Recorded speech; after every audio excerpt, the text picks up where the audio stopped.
Hai, konnichiwa minasan. Nah, jadi di video ini saya akan menerangkan kembali pelajaran mata kuliah bahasa Jepang yang sudah saya pelajari dan yang sudah saya ketahui sebelumnya.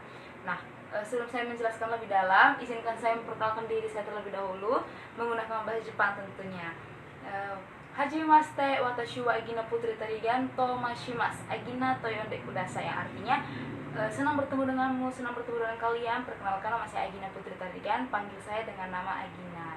Nah, jadi hari ini yang pertama itu saya akan menjelaskan atau memberitahukan kata-kata dan kalimat perkenalan diri menggunakan bahasa Jepang kepada kalian semua. Yang pertama itu ada kata hajimemashite. Ya, yang kalau dibaca itu kita harus menambahkan huruf K di belakangnya kayak hajimemashite. Walaupun penulisannya tidak menggunakan huruf K di belakang, tapi kita harus pengucapannya kayak menggunakan huruf K, jadi kayak hajimemashite. Nah, sebelum saya menjelaskan lebih dalam itu, saya mau memberitahu kan kepada kalian semua kalau misalkan intonasi berbahasa Jepang itu hampir sama kayak intonasi orang Batak ya, keras kayak ngegas gitu kayak hajimemashite to gitu kan, jadi kayak lebih ngegas dia. Nah, seperti yang saya bilang tadi, yang pertama itu ada hajimemashite yang artinya itu adalah senang bertemu denganmu. Oke, senang bertemu denganmu. Lalu yang kedua itu ada watashi wa tomashimasu. Itu kalimat untuk perkenalan diri. Contohnya kayak watashi wa Agina Putri Tarigan tomashimasu itu kan. Nah, sebelum itu di tengah-tengah kalimat watashi wa dan tomashimasu itu harus ada nama kalian. Kayak contohnya nama kalian Bella.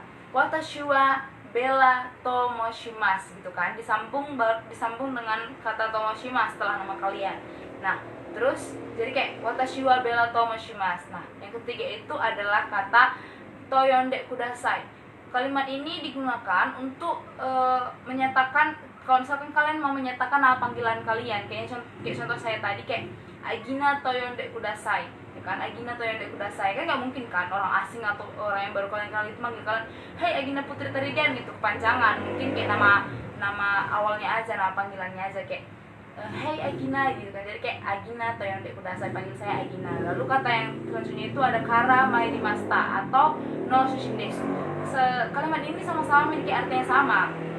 Artinya itu kayak menyatakan alamat atau tempat asal kita. Cuman bedanya itu kalau misalkan kalimat yang pertama itu kara mairimashita itu menyatakan asal kita. Kalau misalkan kita berada dari luar kota Medan, contohnya kayak di Tanah Karo, Siantar, Pekanbaru, Samosir, pokoknya yang di luar dari kota Medan inilah gitu kan. Walaupun itu sama-sama Sumatera Utara tapi di luar dari kota Medan. Terus kalau misalkan no sushin desu itu yang di dalam kota Medan, contoh kayak aku gitu kan. Aku kan di dalam kota Medan nih, Tanjung Selamat Medan. Jadi Tanjung Selamat Medan no sushin desu gitu kan. Tanjung Selamat Medan no sushin desu karena aku dari dalam Medan, nggak dari luar Medan gitu kan. Selanjutnya itu ada kayak kalimat dojo yoroshiku onegai itashimasu. Kalimat ini digunakan untuk menyatakan atau memberitahukan ciri khas yang ada di dalam diri kalian atau hobi kalian gitu kan, biar orang lebih kenal sama kalian. Contohnya kayak hajimemashite watashi wa Agina Putri Tarigan tomashimasu. Agina toyonde kudasai. Tanjung Selamat Medan no sushin desu. Contohnya kayak saya pernah menang lomba tari tunggal tradisional adat Karo dozo yoroshiku onegai itashimasu gitu kan. Sebelum kalimat dozo yoroshiku onegai itashimasu itu harus kalian tambahkan ciri khas kalian gitu kan.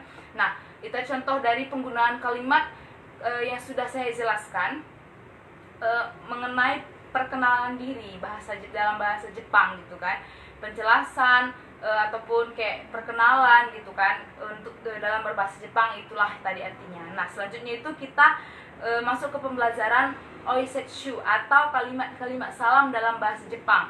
Jadi di sini saya akan memberitahukan kalimat-kalimat salam yang biasanya untuk menyapa orang gitu kan, menyapa orang yang kita kenal ataupun orang asing gitu, kayak selamat pagi, selamat siang, selamat malam gitu kan. Jadi kita mulai dari selamat pagi. Selamat pagi itu bahasa Jepangnya ohayu gozaimasu. Ohayu gozaimasu gitu kan.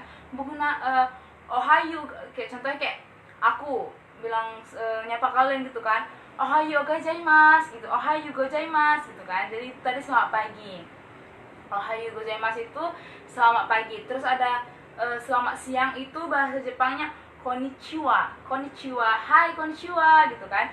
Kalau misalkan selamat malam itu kontanwa, hai kontanwa gitu, kayak hai selamat malam gitu kan. Nah, tapi sebelum kalian menggunakan itu, kalian harus ngeliat suasana dulu kan, mau pagi, siang, atau malam. Kan nggak mungkin kalian bilang pagi itu kayak konnichiwa, padahal konnichiwa itu bahasa Indonesianya selamat siang gitu kan. Nah, sekarang kita lanjut lagi ke kalimat selamat tidur. Contohnya kayak kalau contohnya kayak kalian mau bilangkan sama pacar kalian selamat tidur, selamat bobo sayang, itu bahasa Jepangnya oyasum nasai.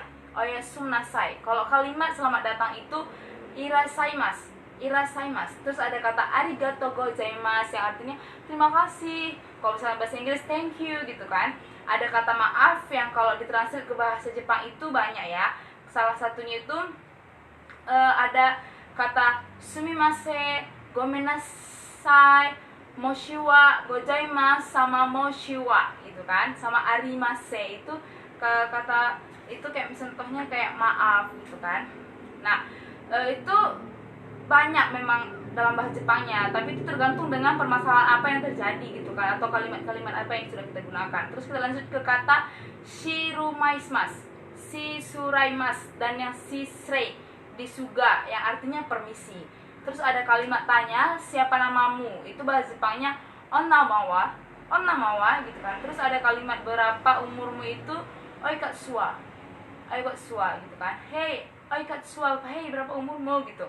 Apa kabar itu bahasa Jepangnya ogenki desu ka, ogenki desu ka. Terus kata baik itu bahasa Jepangnya genki desu. Nah, demikian penjelasan untuk kalimat-kalimat atau kata salam dalam bahasa Jepang. Sekarang kita lanjutkan ke pembahasan angka-angka dalam bahasa Jepang. Yang pertama itu adalah angka satuan ya, angka satuan. Contohnya kayak 0, yang bahasa Jepangnya adalah zero. Kalau misalkan bahasa Inggrisnya kan zero. Kalau misalkan bahasa Jepang itu zero. 1 ichi, 2 ni, 3 sang, 4 yong atau shin, 5 go, 6 roku, 7 Ishichi atau nana, 8 hachi, 9 Q, 10 ju, 11 ju ichi. Nah, jadi itu adalah angka-angka dalam bahasa Jepang, tapi jangan salah, setiap intonasi dan pengucapan kita itu berbeda dengan tulisannya tentunya ya kan. Contohnya kayak angka 3, yang bahasa Jepangnya itu kalau misalkan pengucapannya itu adalah sang.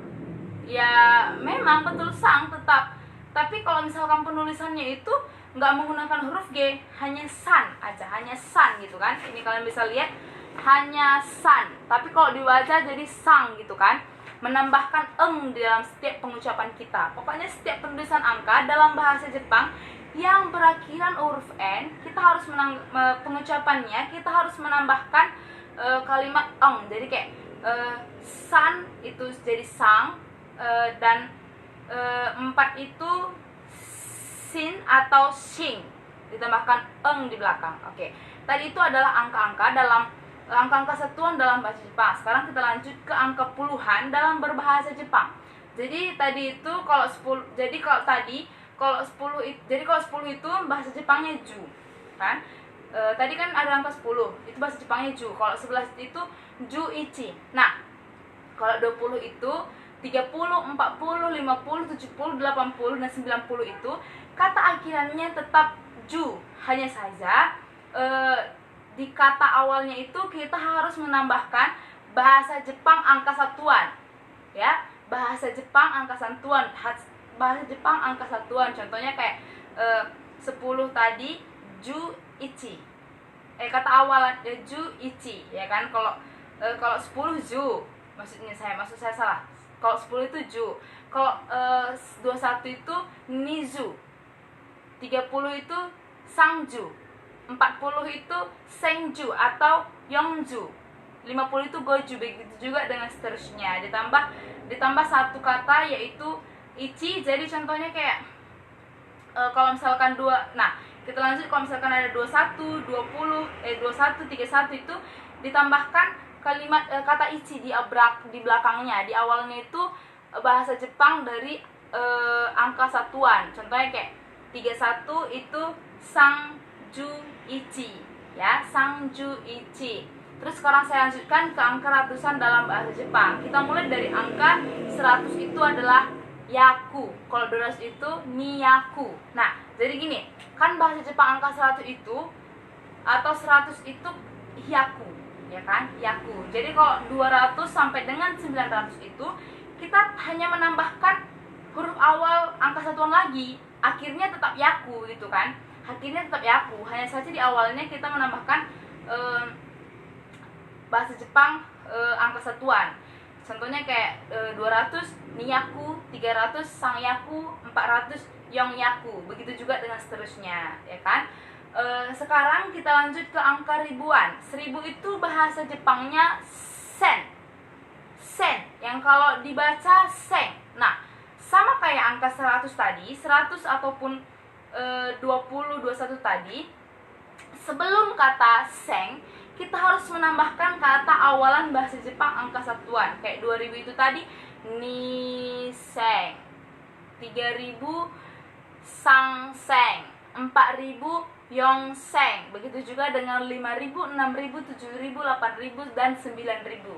Nah, tadi kita sudah masuk ke angka ribuan. Satuan, puluhan, baru ratusan, baru ribuan. Sekarang kita masuk ke angka puluh ribuan. Dimulai dari angka 10.000. Itu bahasa Jepangnya ichimen, ichimang, ichimen, ya ichiman, ichimeng, ya 10.000 itu ichimang. Nah, sebelum saya lanjutkan, saya mau memberitahukan bahwa bahasa Jepang puluhan ribu itu seperti angka-angka yang tadi, hanya akhirnya aja yang beda. Awalnya tetap sama ya. Kayak sekarang tadi 10.000 ichimeng. Kan ichimeng. Terus tuh kita sebelum 2000, 3000 kita harus masukkan bahasa Jepang angka satuan. Kayak contohnya 20.000 nimeng, ya, nimang. 30.000 sangman, sangmen. 40.000 yongmen, ya, men bukan mang. Oke, saya salah tadi. Jadi kayak man itu tulisannya men ya. 50.000 gomen, 60.000 rokumen, 70.000 nanamen, 80.000 hachimen, 90.000 itu Qmen, dan 100.000 itu Jumen. Nah, gimana? Menurut kalian gampang atau susah? Tapi menurut saya itu semua nggak ada yang gampang ya, dan semua nggak ada yang susah. Semua akan terlihat gampang kalau misalkan kalian mau belajar. Tapi kalau misalkan kalian mau belajar ya semua terlihat susah. Mau mata pelajaran apapun itu gitu kan. Itu tadi adalah pembahasan mengenai angka-angka dalam berbahasa Jepang gitu. Ya walaupun tadi saya pengucapannya ada yang salah gitu kan, mohon maaf lah, saya juga baru belajar. Nah, kita masuk ke dalam, sekarang itu kita masuk ke dalam nama-nama hari dalam bahasa Jepang. Jadi hari-hari itu ada 7, mulai dari Senin, Selasa, Rabu, Kamis, Jumat, Sabtu, Minggu, itulah hari-hari gitu kan. Nah, hari itu bahasa Jepangnya yobi. Kalau Senin itu getus yobi, Selasa kayobi, Rabu itu suyobi, Kamis mokuyobi, Sabtu doyobi, dan kalau Minggu itu nichoyobi. Oke, sama kayak di Indonesia. Kalau hari-hari itu ada lagunya bukan? Kalau bahasa Jepang juga lagu-lagunya kayak apa namanya itu? Lupa harus lagunya. Getsuyobi kayo, aduh lupa ya nadanya lah. Pokoknya itu ada lagunya, cuman aku lupa. Dari aku pelajarin, cuman aku lupa nada lagunya kayak mana. Tapi kayak Getsuyobi kayo bisuyo, pokoknya gitu lah. Pokoknya bahasa Jepang itu bahasa Jepang hari-hari itu juga ada lagunya sama kayak orang Indonesia ya. Nah, kita lanjut lagi. Bahasa Jepangnya hari ini itu adalah kyo. Kalau kemarin itu kino. Besok itu ashita. 2 hari yang lalu ototoi. Kalau lusa itu asate. Nah, sekarang saya kasih contoh untuk menanyakan hari apa ini. Itu bahasa Jepangnya kyo wa no yobi. Kyo wa nan yobi. Terus kalau gimana untuk bahasa Jepang hari ini? Gimana bahasa Jepangnya hari ini? Terus kayak gitulah. Nah, gimana menurut kalian bahasa Jepang hari-harinya? Kalau kalian udah paham, sekarang ini kita akan masuk ke nama-nama pekerjaan dalam bahasa Jepang. Yang pertama itu ada dokter. Dokter bahasa Jepangnya itu isha. Kalau guru itu sensei, murid gakushei, karyawan itu kaisan, sedangkan pegawai bank itu ada Gonkai. Oke, Gonkai. Lalu kita lanjut ke bahasa Jepangnya, nama-nama negara. Yang pertama itu adalah negara Jepang tentunya. Bahasa Jepangnya negara Jepang itu adalah Nihon. Kalau Korea itu Kangkoku, Cina Chugoku, Prancis Fransos, Indonesia Indonesia, ya. Kalau misalkan India Indo, ya. Terus kalau misalkan itu ada kata Jin. Jin itu artinya menunjukkan kewarganegaraan, ya. Terus kita lanjutkan ke kalimat positif dalam bahasa Jepang. Itu rumusnya itu ada KB1, terus wa, KB2 dan deshu, ya, dan deshu. Oke, itu subjek, partikel, objek sama akhiran kalimat yang menunjukkan kalimat positif. Pokoknya sebelum partikel itu kita harus menambahkan subjeknya. Terus tuh sebelum akhiran kalimat positifnya kita harus menambahkan objeknya. Contohnya kayak watashi wa gakusei desu. Saya adalah seorang murid, ya. Saya itu subjek, kalau adalah itu adalah partikelnya, sedangkan seorang itu objek, dan murid itu adalah akhiran yang menunjukkan kalimat positifnya. Jadi kayak saya adalah seorang murid, watashi wa gakusei desu, gitu kan. Nah, kita lanjut ke kalimat negatif.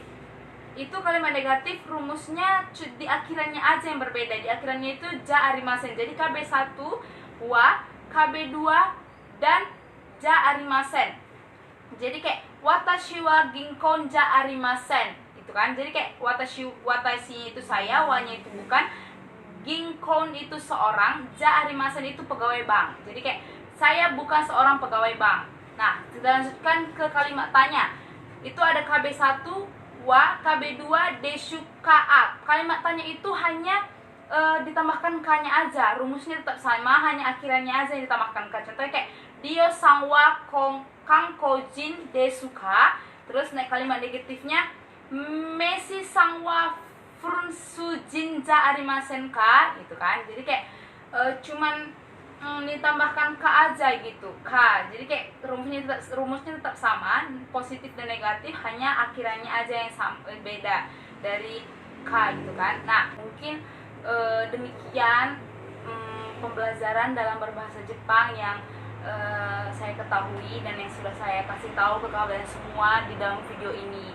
Ya, mungkin ada salah-salah kata atau salah pengucapan dalam bahasa Indonesia dan bahasa Jepangnya. Saya mohon maaf karena mungkin saya juga belum terlalu lancar ya dalam pengucapan, karena saya juga masih belajar. Tadi ada itu kalimat untuk perkenalan diri, kalimat bahasa Jepang angka-angka, kalimat dalam bahasa Jepangnya hari-hari, salam, terus pokoknya pekerjaan-pekerjaan, dan ada kalimat positif, negatif, dan kalimat pertanyaan tadi yang udah saya terangkan di dalam video ini. Mungkin kalau misalkan teman-teman juga ngerasa kayak kurang paham gitu sama pengucapan yang udah aku buat di dalam video ini, ya aku minta maaf karena mungkin juga aku masih belajar dalam pengucapannya. Jadi demikian yang dapat saya sampaikan dan demikian yang dapat saya jelaskan dalam mata kuliah bahasa Jepang di dalam video ini. Saya Agina Putri Tarigan dengan NIM 1922040013 dari jurusan Perjalanan Wisata kelas A, Fakultas Ilmu Budaya, Universitas Sumatera Utara, dalam mata kuliah bahasa Jepang. Pamit undur diri dan arigatou gozaimasu.